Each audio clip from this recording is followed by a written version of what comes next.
Good afternoon, I'm Raylene Ramsey. This is your afternoon news fix for Monday, the 13th of April.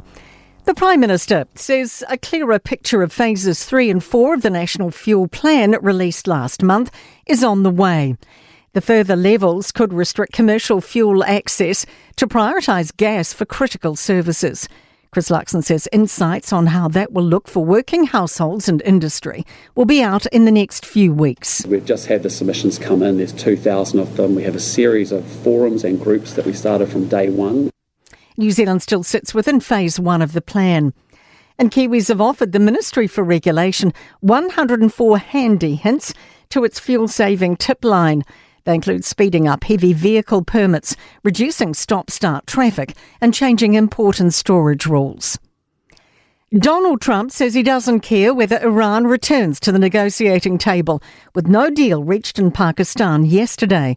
The US president's announced his navy will blockade the Strait of Hormuz from early tomorrow morning. Iran says military vessels approaching the strait, any military vessel that is, will be considered in violation of the ceasefire. Trump says the talks failed because Tehran wouldn't give up its nuclear ambitions. They still want it, and they made that clear the other night. Iran will not have a nuclear weapon. The Wairoa district mayor says he sometimes worries the country's becoming too woke. Craig Little didn't declare a state of emergency at the weekend, a standout from other Hawke's Bay councils, which declared local states of emergency for coastal areas at midday Saturday, anticipating Cyclone Vaianu.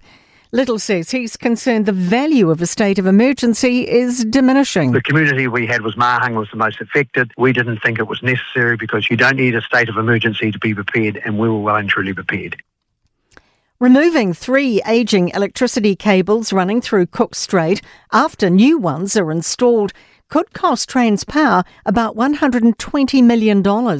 Jordan Dunn has more. The cables were built more than 3 decades ago to pass electricity between the North and South Islands.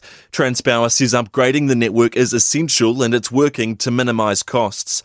It says the price will be a part of transmission charges and electricity bills from 2030 to 2035. A Rangatike farmer serving nearly 10 months home detention after more than 100 animals in his care died. David Newcombe has been sentenced to a life ban on owning animals.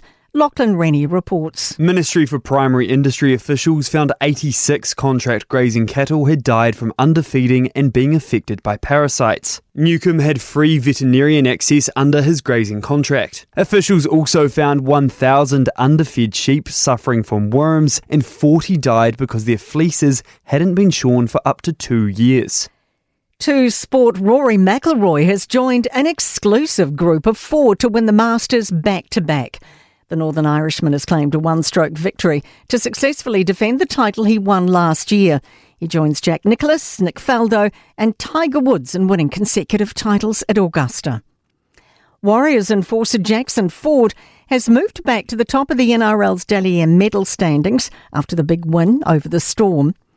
And the Wellington Phoenix have lost experienced forward Emma Main for the Women's A-League finals. She has a back injury.